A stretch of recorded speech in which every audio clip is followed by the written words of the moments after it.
Broadcasting from the business capital of the world, this is the Podcast Business News Network.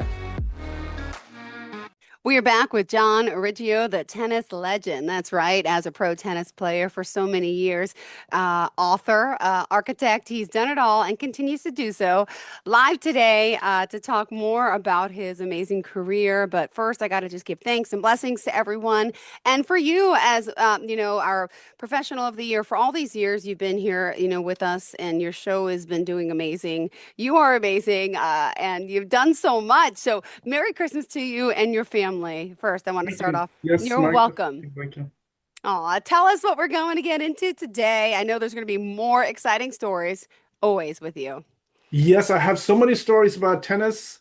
And just to continue from the last tennis podcast, um, was interesting stories. But I think just before I say that, I would just want to show a couple things. Was my book, Yay. of course, is a combination of my stories on the podcast. It's my own court, the life story of tennis legend John Riggio, and it says all the stories about tennis, includes my professional work.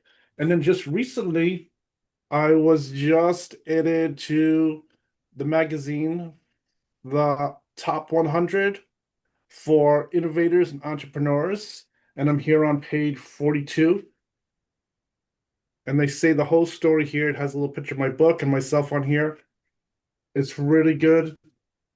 And I think that has to do with all the different things you read about in the book and how I was able to do all kinds of things with my tennis career and everything.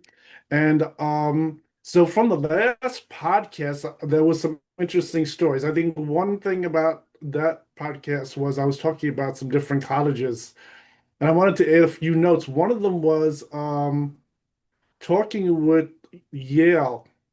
So Yale really liked me for my profession, my architect profession. I had all the requirements necessary with the different grades, test scores, everything like that. But in fact, it wasn't a one-shot thing. I think most people would just get a letter in the mail or they Okay. would get told by their advisor that they can go to the school. But this went on for a while. And I think the one thing was the college I attended, NYIT, was really able to hold my attendance at the school. But in any case, Yale was really interested with me. And what happened was I ended up giving them a list of tournaments that I was going to play in 1987. And I told them when they're going to get played. And from talks with them and with my advisor, I found out that they did watch my tennis tournaments on cable television there in Connecticut. And they saw me win the tournaments. I think one tournament in particular they saw me win was the Fisher Open also. And they saw my name clearly spelt there. At the time, it was John Riggio. They know it was exactly the same.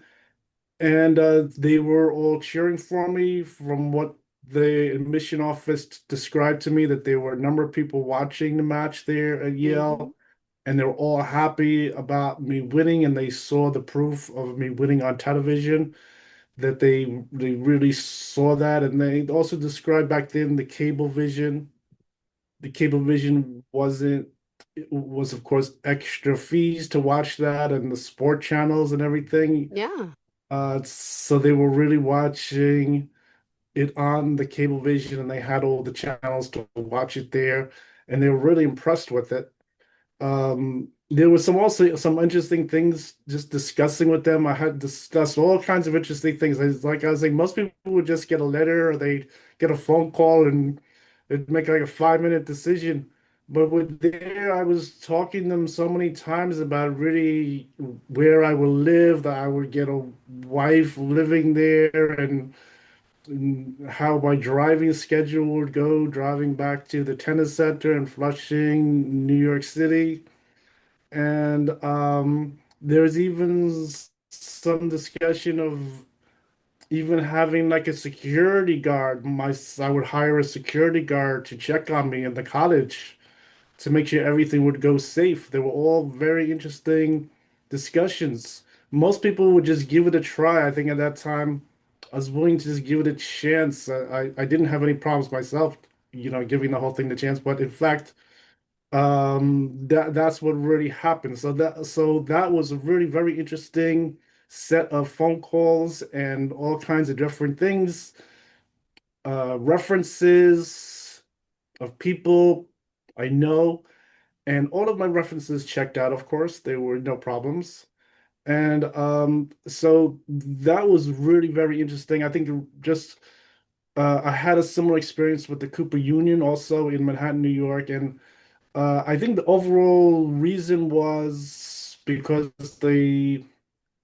advisor, the advisors first, they were really part of NYIT. And Mhm. so this whole thing that was going through, they were able to keep me there. But it was very interesting what had happened at that time. And so there were all kinds of different things going on, and all those different things, wondering if I'm going to go to this school, wondering if I'm going to go to that school, and how would work out, and all those different things about going to the cottage were taking place at that time. So just the simple thing of getting a go ahead to go to the cottage, and most people just go there, sign up, and attend the class, and you could always leave if you wanted. I mean, but this was very involved, and so I think in the end, the whole thing was the cottage I attended was able to keep me there. I think maybe they had a secret decision involved with saying I should really leave and go to this other school instead, and that's what had happened. So also, just as far as tennis goes, I have so many stories. I didn't add them all into the book. One of them that's an interesting story is weightlifting and working out with weights. And one of them was so when I was a young teen, I had my coach, Anthony Cambria, and he explained the whole situation with exercise and working out. He did say it's good to work out with weights, but overall, the limit of the weight should only come out to 30 pounds for a tennis player. If you start working out with heavy weights, it's going to cause a problem with your muscles. You're not going to swing your arm around and move around the court very loosely. You're going to start to push the ball. And I listened to what he said. So at that age, I did work out with light weights, but I kept the weights down like he was telling me. He gave me an exact number, 30 pounds. And but what happens as I got older, and there was all a lot of peer pressure. Everyone was going to like Bally's Jack LaLanne and I remember working that. out. Valleys.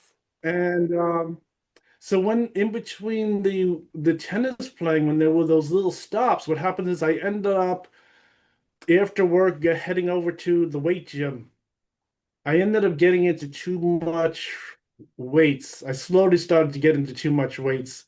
I think after 1999, when the career had sort of come to an end and it didn't have to do with weights or anything, I ended up continuing weightlifting, and I ended up getting into too much heavy weights compared to just playing tennis and keeping it light. And I think one thing just from years ago was my experience for one in gymnastics. In gymnastics, there's no weights, but like in 2 weeks, you can get in excellent physical shape, very strong. And this was much better. No one thought of an idea of having like a set of gyms that are really based on gymnastics, that they don't use any weights, and you would still get in great shape. And I was always wondering that now, year after the years, there was a big push to do the thing with the weightlifting. But I think a lot of people in tennis, gymnastics, I don't think you really need too much weights. You don't need those heavy weights. I think the gymnastics style of training would really do it. And so these recent years, I sort of stayed away from the heavy weights and try to keep it a little light. I think I started to weightlift a little too much. I started to get these muscle lines over here. I was weightlifting a little too much in my late 20s. And But in recent years, I'm trying to keep it just a little thin just to keep myself in good shape. It seems to be working pretty good. I notice people, when you work out too much with the weights, what happens is a lot of that weightlifting, it turns into fat. And it's so difficult to get rid of the fat. I was used to being so lean. I only had 3% body fat. My doctor, when I was younger, took all the different tests, my blood tests, and that's how I was his number one in shape patient of his whole career in my weight class. And he was that's I was so lean at that time. I just noticed trying to add on too much. If you lift too much, it can start to turn into fat, and you get a problem. That's then you have this extra weight on you.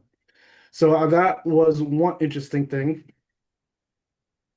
And but I think one thing, I have some really very interesting stories here. I have so many amazing, shocking stories. There's one amazing story that when I was younger, I was told some very interesting things by the coach of the tennis players there at the National Tennis Center, Vitas Gerulaitis. So he used to come down to my court in Jericho. That's where my court was. I was winning. I was able to hold my court. So he came to my court. And he of the players there. He's also involved with also giving players like little teaching hints and things like that. And I think one he did, he wanted to just tell me this amazing stories about his upbringing. And I don't think I'd really need to keep it a secret. It's very interesting. It's very shocking.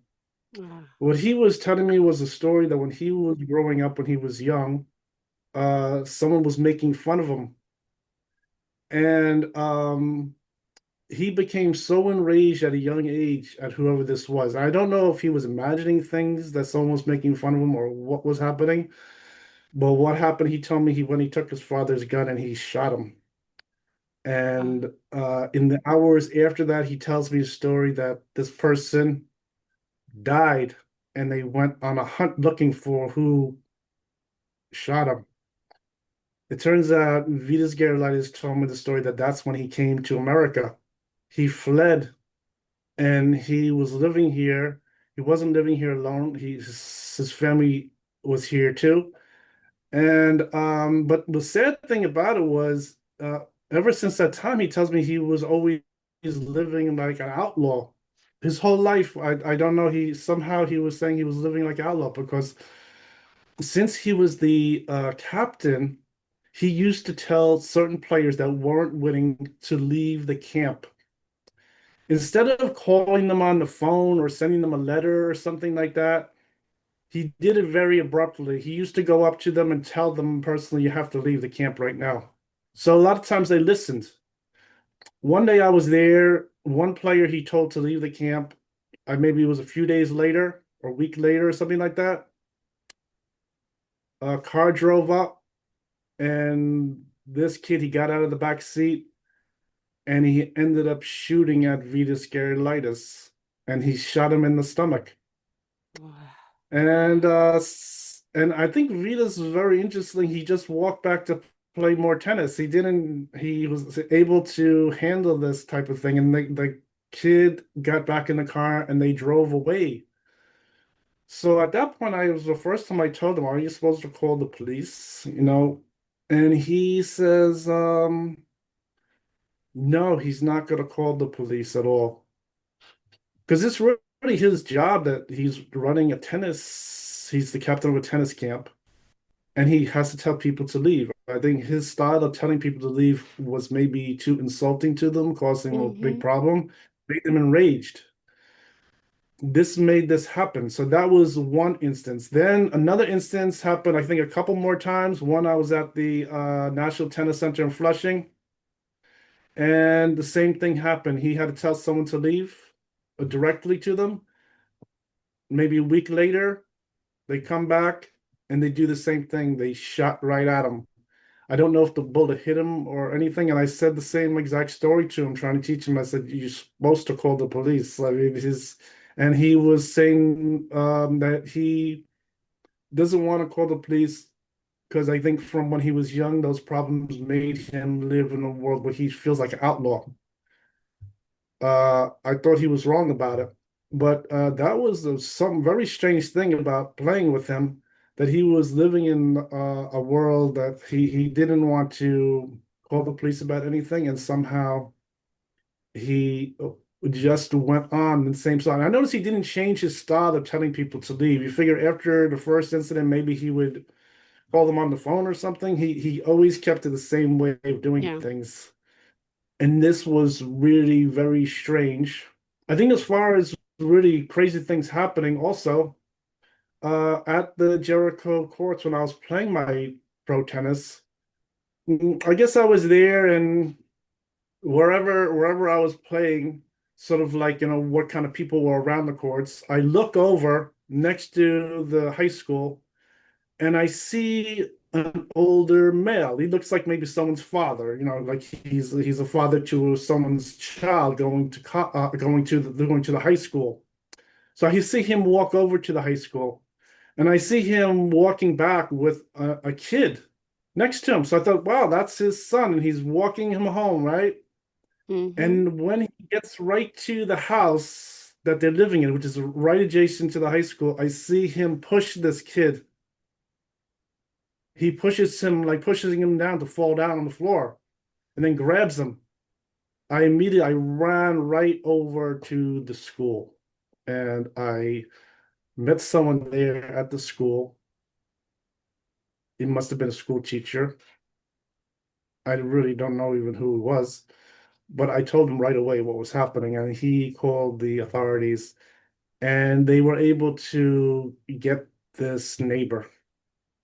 There was some kind of crazy thing happening where this person moved in next to the school,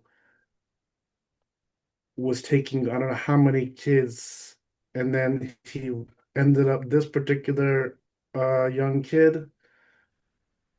I went over there trying to stop the whole thing. And I think usually what happens is, if in the neighborhoods I hear about people getting kidnapped, they usually don't get shot and killed. They usually hold them a little while. So when I went over there, figured they'd have like a couple hours to get them. Unfortunately, I heard the story the next day that this kid was killed by the this adult that had moved in next to the school. They announced it in the morning announcements, which is really sad. But the whole thing was ended. They were able to get him, and I was able to act fast enough where they were able to get him.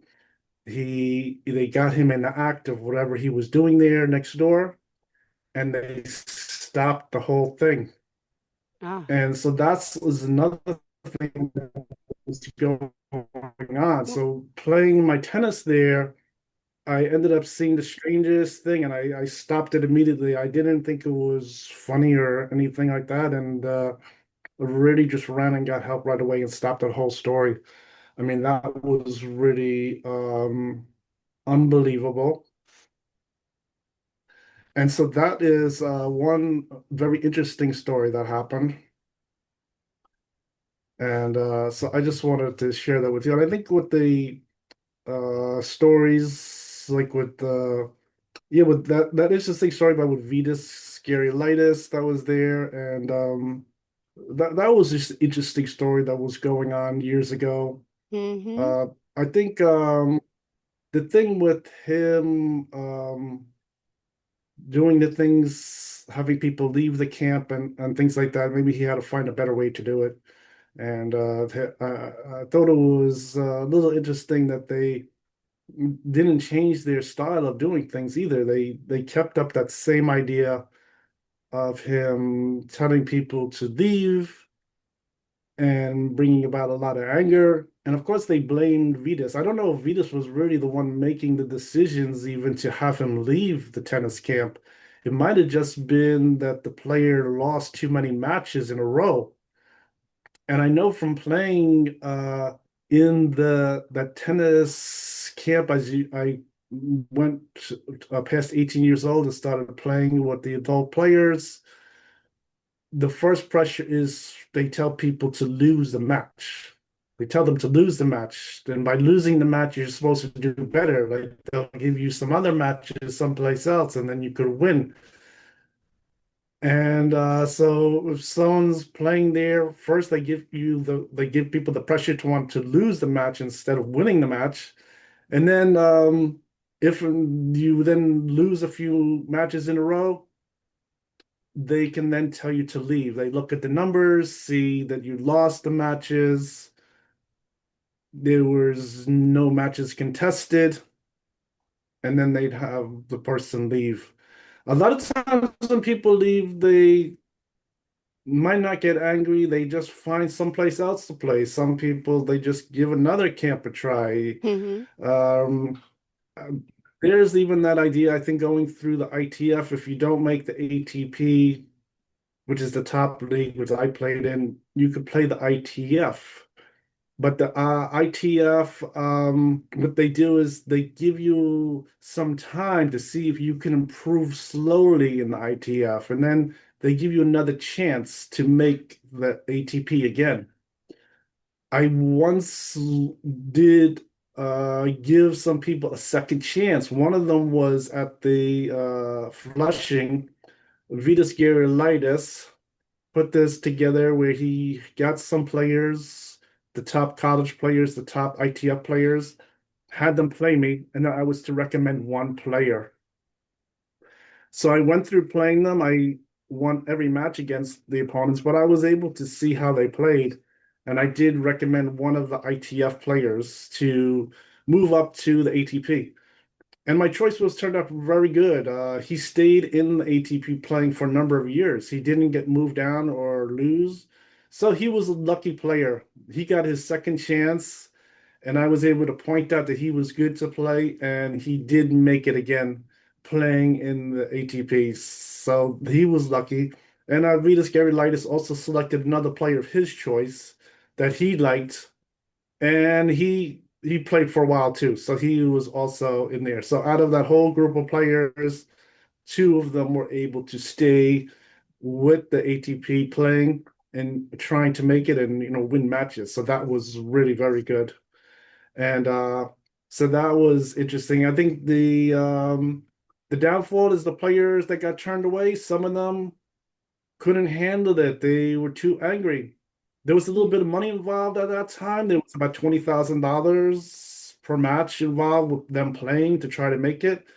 And that also brought about some anger too, from what I was Hmm. told, that had to pay that money, but the paying the money only gave them a chance to play and get noticed and see if they could really move up at that point for that whole set of matches. And at that point, one of them did get so upset they came back and they did fire a shot at Vitas. So they were very upset at that point too. So that was another instance where that happened. And so that is it's pretty sad.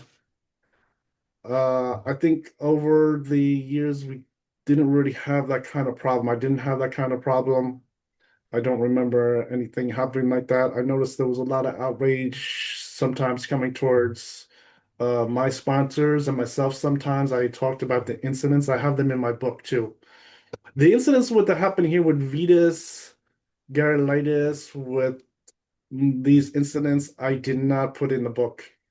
I Okay. left them out of the book, Maybe for and fun.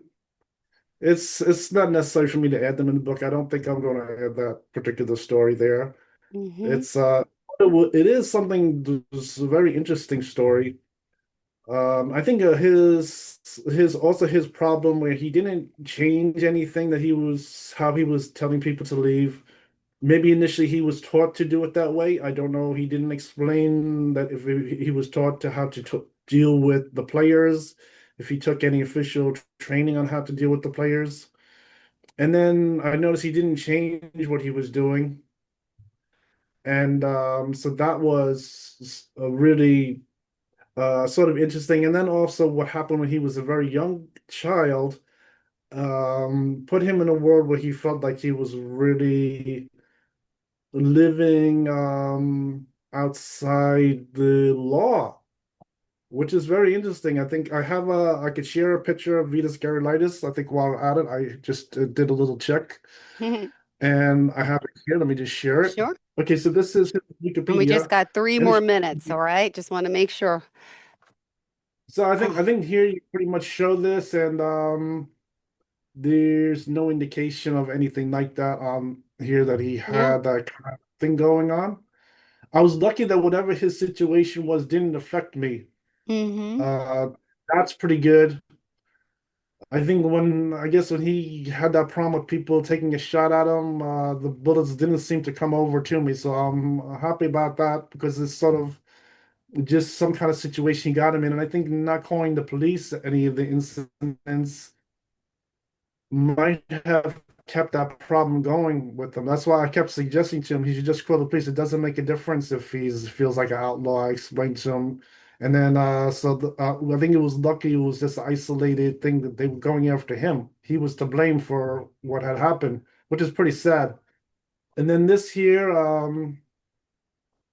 uh, just shows his basic list here.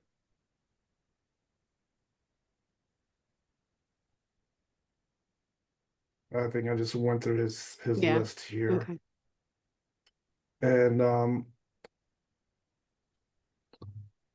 but I know him pretty much as a coach. I see he was a player for a long time, and but he was pretty much the captain of the players at the U.S. Tennis Center, and they pretty much centered themselves in that green building. As alluding to the green building, they used to center themselves in that green building. It's so really very interesting, and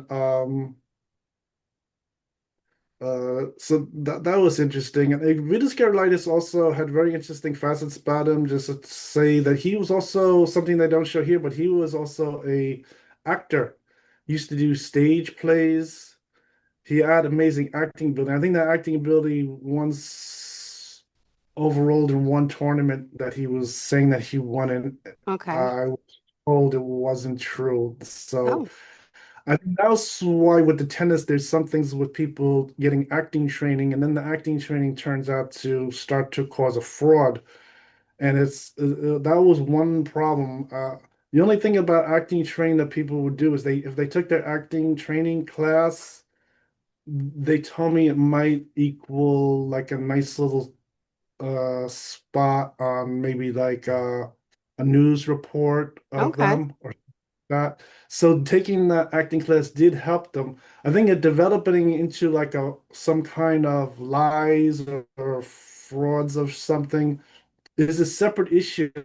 I didn't want to say it, but my parents, they told me this story that they really like coming to Long Island because in Brooklyn, all kinds of people who were into like acting developed this story of them doing all kinds of schemes to take money from people. And when they went from Brooklyn Yeah. over to Long Island, they were felt that they were getting away from that problem. They were happy about it. Oh, I think a lot of people were coming from some areas in Brooklyn, and they were getting away from some developing happening with people somehow becoming like con artists. Some of the oh. con artists I thought were coming through acting. So this thing with acting, I was sort of refuting some things And with we that. just, sorry, we got 30 more seconds. Go ahead. Go ahead. So the thing with like Vitas really being a professional actor was interesting, but I think these stories of someone doing professional acting could somehow develop into some kind of con artist is pretty sad. That was the only sad thing about the whole thing with people doing acting. I think today, if I think of someone taking acting, I don't think it's bad. But somehow back then they was putting together this thing about people doing acting and becoming con artists and everything was really a sad story. I couldn't put it together that much. And some of that was living on Long Island was really getting away from those problems. So that was a happy thing about it. I was thinking we were getting away from Hmm. problems that would make anything worse. So that is good. All right. John Riggio, thank you for everything today. How do we contact you quickly? Yeah, of course. You can just go to my webpage, www.johnranger.com, or you can go onto Facebook. John Riggio, pro tennis player. To get all these stories, watch the podcast. I also have them on YouTube. Look up the same exact name. You'll see them on YouTube, and I have a whole list of them. And look him up on Facebook, John Riggio, our pro tennis player. Thank you. Bye.